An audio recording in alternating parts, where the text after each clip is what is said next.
sehingga dapat mengikuti pelajaran dengan fokus. Baiklah anak-anak ibu semuanya, sebelum ibu menjelaskan tentang materi pembelajaran kita pada hari ini, ibu akan mengingatkan kembali apa materi pembelajaran kita pada minggu lalu, yaitu kedatangan pasukan sekutu dan Belanda ke Indonesia. Nah, materi kita pada hari ini lanjutannya adalah perjuangan fisik bangsa Indonesia dalam mempertahankan kemerdekaan. Tujuan dari pembelajaran adalah siswa mampu menggali dan mencari informasi tentang bentuk-bentuk perjuangan fisik bangsa Indonesia dalam mempertahankan kemerdekaan. Untuk itu, penjelasan materi pembelajaran ibu akan tayangkan melalui video pembelajaran. Ibu harapkan kamu fokus mendengarkannya. Jangan kamu banyak bermain-main dalam pembelajaran kita pada hari ini. Usahakan dari hasil penjelasan pembelajaran materi pembelajaran kamu catat. Perjuangan fisik bangsa Indonesia dalam mempertahankan kemerdekaan. 1. Pertempuran Medan Area. A. Latar belakang munculnya pertempuran Medan Area dimulai ketika kedatangan pasukan sekutu dengan tim Relief of Allied Prisoners of War and Internment atau RAPWI yang bertugas membebaskan para tawanan perang di berbagai daerah di Sumatera Utara. Akan tetapi pasukan sekutu dan Nika justru mempersenjatai para tawanan perang yang sudah dibebaskan tersebut. Mereka juga membentuk Batalion Kenel Medan yang bertugas merebut kembali kekuasaan di kota Medan. Sikap pasukan sekutu dan Nika telah mengecewakan Gubernur Sumatera Utara Tengku Muhammad Hasan, TKR, dan Barisan Pemuda Indonesia yang dipimpin oleh Ahmad Tahir. B. Kekecewaan bangsa Indonesia semakin bertambah ketika seorang penghuni hotel di Jalan Bali, Medan menginjak-injak lencana merah putih milik pemuda Indonesia. Pertempuran pun terjadi antara para pemuda dan pasukan Nika. C. Pada tanggal 1 Desember 1945, pasukan sekutu memasang papan Pekset Bondaris Medan Area atau batas resmi wilayah Medan. Selanjutnya, pada tanggal 10 Desember 1945, pasukan Inggris dan Nika menyerang kota Medan sehingga menimbulkan banyak korban. Pemerintah Republik Indonesia di kota Medan mulai terdesak dan terpaksa pindah ke Pematang Siantar. Akan tetapi, perjuangan terus dilanjutkan dengan membentuk Komando Resimen Laskar Rakyat Medan Area pada Agustus 1946. 2. Pertempuran Ambarawa. A. Pada tanggal 20 Oktober 1945, pasukan sekutu dipimpin oleh Brigadir Jenderal Bethel tiba di Semarang untuk mengurus tawanan perang Jepang. Akan tetapi pasukan Nika yang membonceng pasukan sekutu mempersenjatai para tawanan perang Jepang. Hal ini menimbulkan kemarahan pemerintah Indonesia di Ambarawa. B. Pada tanggal 26 Oktober 1945, pertempuran terjadi antara pasukan sekutu dan Tentara Keamanan Rakyat. Pada tanggal 2 November 1945, Presiden Soekarno tiba di Magelang dan segera melakukan perundingan dengan Brigadir Jenderal Bethel untuk menghentikan pertempuran. Terjadi kesepakatan antara Presiden Soekarno dan Brigadir Jenderal Bethel, yaitu sebagai berikut. 1. Pihak sekutu akan menempatkan pasukannya di Magelang untuk mengurus tawanan perang. 2. Jalan Raya Magelang Semarang tetap dibuka bagi sekutu dan warga Indonesia. 3. Sekutu tidak akan mendukung aktivitas Nika. D. pada tanggal 20 November 1945 terjadi kembali pertempuran antara Sekutu dan TKR akibat pelanggaran kesepakatan oleh Sekutu yang menambah jumlah pasukan di Magelang.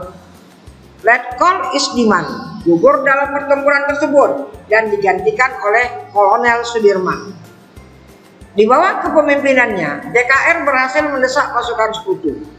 Puncaknya pada tanggal 15 Desember 1945, TKR berhasil merebut kembali Ambarawa serta mengusir pasukan Sekutu dari Ambarawa ke Semarang. 3. Pertempuran Surabaya. Pada tanggal 25 Oktober 1945, pasukan Sekutu mendarat di Surabaya di bawah Brigadir Jenderal AWS Malabi dan disambut Gubernur Jawa Timur RMTA Suryo. Adapun tugas utama pasukan Sekutu adalah melepaskan para tawanan perang Jepang. Akan tetapi, pasukan Sekutu melanggar kesepakatan dengan menyebarkan pamflet yang meminta agar rakyat Surabaya menyerahkan senjata yang telah dirampas dari pasukan Jepang. Ketegangan pun mulai terjadi.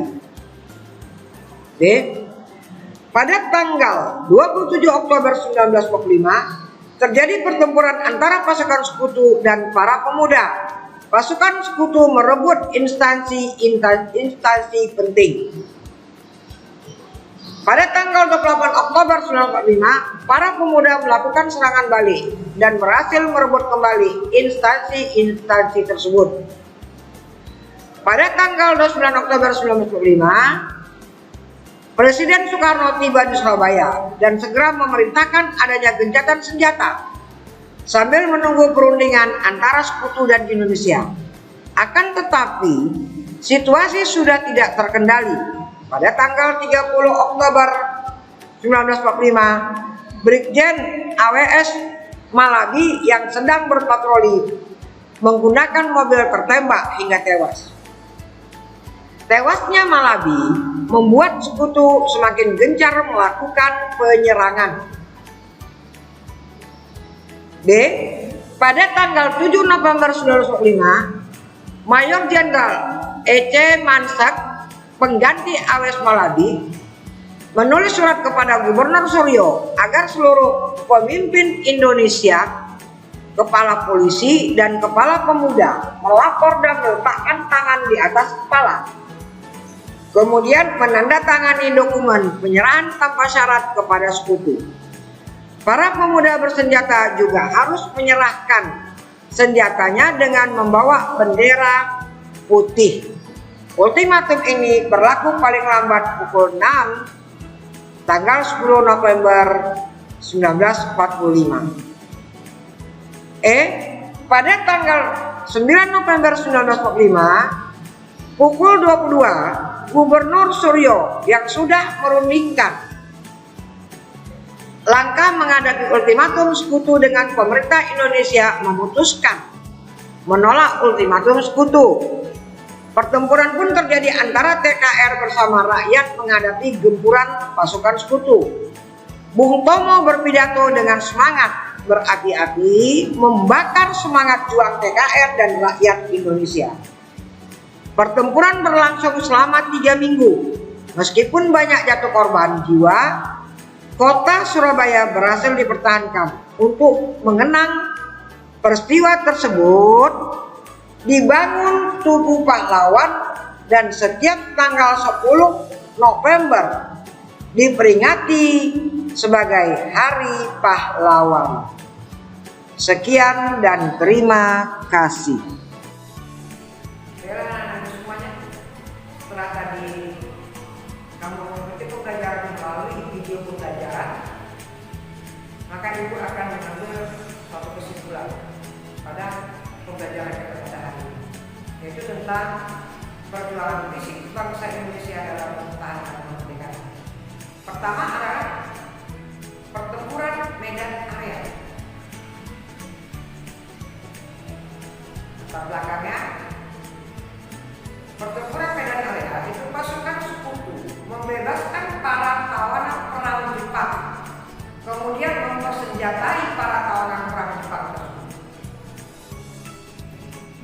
Kemudian berikutnya latar belakang penyebab terjadinya atau latar belakangnya adalah salah satu penghuni hotel di Jalan Bali, Kota Medan, menginjak-injak lencana merah putih milik seorang pemuda Indonesia. Maka terjadilah pertempuran atau perlawanan yang terjadi dengan pasukan Sekutu dan Mika pembelanja. Kemudian selanjutnya pada tanggal 1 Desember 1945 Sekutu memasang papan fixed bordares Medan Area, yaitu batasan wilayah kota Medan. Tuh. Yang kedua adalah pertempuran Ambarawa. Penyebabnya pasukan Mika mempersenjatai para tawanan perang Jepang. Dan yang ketiga adalah pertempuran Surabaya. Pertempuran Surabaya puncaknya adalah tewasnya Brigjen AWS Malabi pada saat beliau melaksanakan patroli keliling kota Surabaya dan tertembak. Akhirnya pasukan Sekutu mengeluarkan ultimatum kepada rakyat Surabaya harus menyerah tanpa syarat. Jadi itu ada 3 pertempuran, 3 perlawanan yang dilakukan oleh bangsa Indonesia dalam mempertahankan kemerdekaan Indonesia. Jadi itulah kesimpulan materi pembelajaran kita pada hari ini. Mudah-mudahan kamu dapat memahaminya tentang peristiwa-peristiwa yang terjadi pada saat Indonesia menjalankan pemerintahan pada awal kemerdekaan. Baik anak-anak ibu semuanya, pembelajaran kita sampai di sini. Tetap ibu berpesan, tetap jalankan protokol kesehatan, jaga kesehatan, istirahat yang cukup, tetap semangat. Akhir kata ibu ucapkan selamat pagi.